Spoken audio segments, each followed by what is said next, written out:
time to talk DeKalb County High School Tiger football for the 2019 season with DeKalb County head football coach Steve Trapp. Coach, good to have you with us today. Hey, thank you. Before we went on the air, we were kind of talking and laughing a little bit about this being your 15th season at DeKalb County. You were counting up all the years that you've coached football in DeKalb County, and man, you've been doing this a while.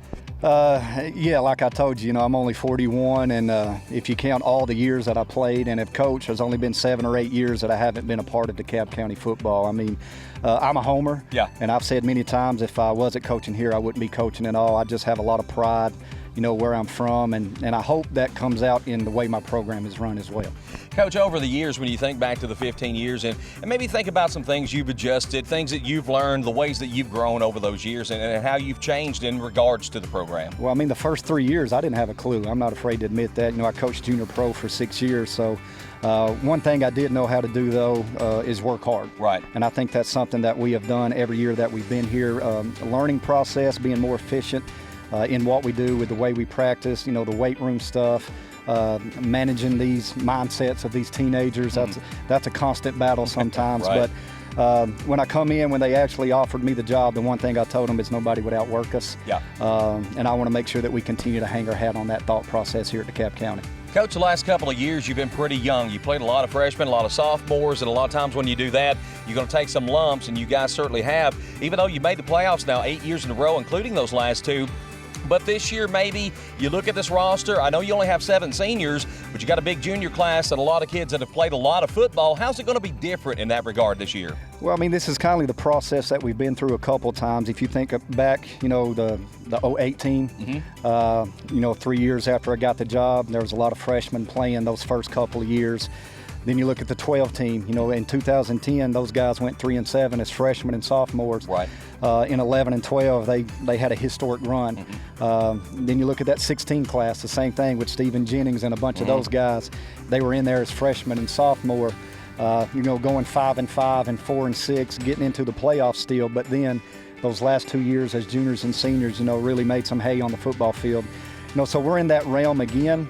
So on paper it does look pretty good. Our roster has turned over, and the way I'm explaining it now, first time in 2 years I've got more upperclassmen on the field than I do underclassmen. Right. But you still have to go play the game. You don't win games on paper. These guys have been told that. But if they do what we are expecting them to do and hold true to our philosophies and that work ethic, I like our chances this year. Coach, it's always good when you have a veteran and strong offensive line, and you've got the luxury of having both this year. About 1,300 pounds across that offensive front, and a great leader there in Isaac Cross. Talk about that offensive line unit this year. Well, I mean, it's really a part of our offense that we're going to lean on. We've been so young. There were games last year we only had 5 guys available, and if something happened, we was going to have to throw a running back down there or something. A lot of times we've only had 6. We only had 2 games where we went back-to-back with the same 5 offensive linemen. Wow. So it was a challenge. This year, we got a lot more depth. I'm about 12 guys that could play on Friday if I needed to. So a lot of them offensive linemen other than Cross, you won't see them on the defensive side of the ball. Right. Now, we're going to be young in a couple spots, but I think we're going to be quality. Our right tackle is going to be a freshman, but he looks like a college player. Our left guard, he's a sophomore, but he's a big guy. Then Kevin Ponder at right tackle, he got a lot of reps last year, so a lot of experience. Then we got Cross at left tackle. That can also come in and play center for us as well. So that's going to be a group that, continually is going to have to gel. And then with the type of running back and quarterback that we got, I think that's something that we can lean on. Coach, I want to talk a little bit more about Isaac Cross. I think within the last few days, he's committed to Tennessee Tech. Talk about how special of a player he's been, I believe, playing since his freshman year and what he's meant to the program. Well, I've talked to a lot of colleges about him over the last year and a half, and the first thing that I tell them is, I could talk to him for 3 hours about how good of a football player he is, but I could talk to him for 5 hours about how good of a man he is. Another thing that I've told him is if I had 11 of that guy, I would never lose a football game. Right. Just what he brings to the table as far as the mental attitude, the physical part of the game, he embraces that, and then just the all-around character that he embodies. And it comes from his family. That's just a great family. I've coached his older brother. Yep. His older sister was a manager of mine. I've still got his younger brother. There's another sister coming to be a manager. And I told Tony, his dad, when he first showed up, I said, man, I'm going to have about 25 years worth of crosses. And that's not a problem. I started saying that's not a bad thing. That is not a problem. But Isaac, he deserves everything that he's getting. He's a true leader of our team. I mean, he was a team captain as a junior, already a team captain again this year, and he just goes about it the right way. He's a very special kid. Let's get under center and talk about your quarterback, which does have some experience coming back as well, and Axel Aldino. And, you've had a good, long line of good quarterbacks here at DeKalb County. Talk about Axel, what you expect of him, and where he fits into that line of quarterbacks that you've had over these past few years. Axel's got a tremendous skill set. He's got a very strong arm, stronger than some of the ones I've had in the past. He has a great run ability. Maybe as good as run ability as I've had since Hunter Poteet. I mean, he's really got that skill set. It's not something that we've seen a whole lot of because he's been younger in there, but this year with him and Bradford, I definitely think that's got to be a threat for us. He's grown a lot in this offseason. He's had a whole year under his belt as a starter and an offseason, so I'm expecting great things out of him. You mentioned David Bradford, and he's going to be your battering ram coming out of the backfield, 220-pound senior, one of your captains this year with that big offensive line. And again, another young man that's played a lot of football here at DeKalb County. Talk about him and your offensive backfield as a whole. Well, Bradford's another guy who's got a few college offers as well at this point, mainly for the linebacker position. But yeah, he's a 6'1" guy, 215, 220, and runs a 4.6, so he's a load back there. Last year he missed a couple games. He was banged up a little bit, so he's had a great offseason. He's one of those guys that love the weight room, and it shows up in what he can do on the field. And he's looked good all summer at the linebacker spot and at the running back spot as well. Coach, you mentioned your quarterbacks. You've had some great ones. You've also had some great receivers. And I know you lost your leading receiver last year in Grayson Redmond, but you got a lot of kids back. I know you're excited about that. Have played some football, and I think you got a lot of certainly potential in that receiving corps this year. Yeah, we've got a big group right there. I mean, at every position, we play with 4 receivers a lot of time.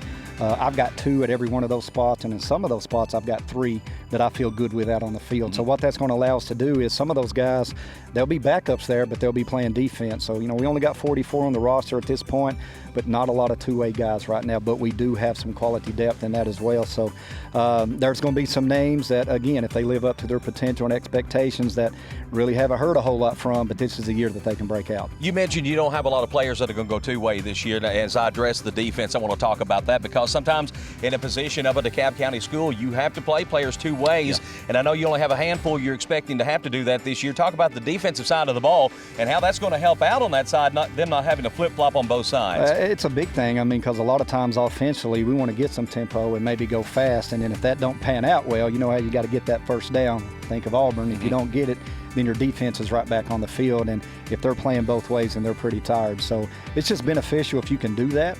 You got to have some quality guys to be able to do that. But we're going to do what's best for our team on Friday night, and that's what we've told our guys, and this is the way we're approaching it as a coaching staff. But ultimately, if we got to have a guy to go both ways, Isaac Cross, David Bradford, that's what they're going to do. Let's talk about some of the playmakers you look for to step up on the defensive side of the ball. Well, Desmond Noakes, like I said, he got some playing time as a freshman. He'll be a junior this year. He's kind of our lockdown guy. I think he's only given up 2 touchdowns all summer in 7-on-7. So he's that guy that's pretty much always in the right position. Right. He can press if we need him to press. He can cover off-man zone, just does a really good job for us. He's going to be another guy that's going to catch some footballs for us on offense as well. Isaac Knowles, who was a freshman last year that started as a freshman at safety, will also be on offense as well, but he was our defensive player of the year, team voted as a freshman, and all-district player as well. So he's grown a lot as a freshman coming into a sophomore year. So he's another guy we're expecting big things all the way around. Tyjon Leday, again, sophomore, junior, that you can tell that extra year and being an upperclassman. Everywhere we've went, every coach has been like, man, who's that kid? He looks the part. Yeah. Played a lot of safety for us last year. We're moving him down a level, so he's going to be more of an outside linebacker type kid for us. Got some good speed, physicality, so I think he's going to bode well for us as well. Dylan Denson is a guy that's has played offensive line, for the last 2 years. Right. But it's been a terror on the defensive line part. So we're going to just let him focus on that. He's going to give us depth on the offensive side. He was an all-district performer last year. I think he has the potential to be an all-district defensive lineman this year. Got a great motor, very strong kid. So just look for him to do good things up front. You lost Andrew Fuson last year in your kicking game, and again, you've had some good kickers over the years. It seems like there's always somebody in line. Is there another one to step up this year to take his place? Well, Noah Roberts falls in line of, these kickers that going back to Matthew Posh, just doing all that extra work. You drive by on Sundays, you'll see our guys out here kicking, and that's something that Matthew did, and I think he kind of got that started. Then it went down to Andrew, and now it's kind of went into Noah. So Noah's going to take care of our punting and our kicking. Works hard at it. He's one of those seniors, so which he punted for us most of the year last year. Andrew was a little dinged up. But we're expecting good things from that position as well. Coach, what's the one thing that really stands out about this team? If you were going to use maybe one word to describe them in a positive sense, what would that word maybe be? Really, I feel that we're hungry. I mean, coming off 2, 3, and 7 regular seasons, we've been through the playoffs, but that's not how we want to get there. Winning one game in your district and then going in our first round games, you've seen what that's entailed for us. It's not been very pleasant. So I hope these guys have embodied that. It's something that I've told them, just think about what we've been through the last 2 years. Understand that's not what we want to be as a team and not what we want to be for this community. So I hope they're very, very hungry to make it different this year. To kind of piggyback on that, you're in a 5-team region. Obviously, 4 teams go to the region. And DeKalb County, I believe, the last 2 years has been that number 4 seed. You like getting in the playoffs, but I know, and when you talk about hunger, I think your team looks at that and probably thinks, yeah, we'd like to get in, but still at the same time, there's that elusive, never having won the region championship. Is that something you feel like this team can focus on? And with the region, the way it comes back this year, do you have a good chance at that? That's definitely where we start our preseason goals in January. We talk about that, and that's where we want to start first. There's a lot of stuff that comes with that as well. There's no team that's ever done that here. Right. And we've had some pretty good teams in the last decade, but it's never been done. We finished second a few times. But if you accomplish that, then you're at home in the playoffs, and I just think that's something that this community deserves. And we've seen it be very special here on Friday nights when the football team is good. And that's something that we talk to our guys about all the time. First and foremost, we want to do what we do to affect the people around us. And if we do it in a great way, there's going to be a lot of eyes here to do that. Let's talk about your schedule. And no changes actually from the last couple of years, but you got in your non-region still some challenging games. You got Warren County, of course, they're 6A, good border rival. Upperman looks like they're the favorite in 4-3A this year.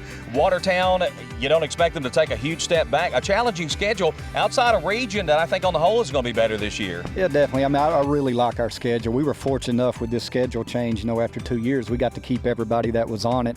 And I think every week's a challenge, and that's a good thing. It's just that constant grind, which we tell our guys all the time, don't take any week for granted. But you seen what Watertown did last year, what Coach Kane does at Upperman. They're just quality. So, I really do like our schedule. Close proximity. Right. So not a lot of travel. So it's a good schedule for us. One thing that you might want to see get better before week 1 kickoff, something that's still maybe of a big concern to you leading up to week 1. Just for these guys to 100% buy into the work process. That's where it all starts. We don't talk to our guys about winning and losing. We talk to them about doing what it takes to get what you want. Now, ultimately, we do want to win. Right. But are you willing and committed to do the things that it takes to win in a big way? So that we're going to talk about that.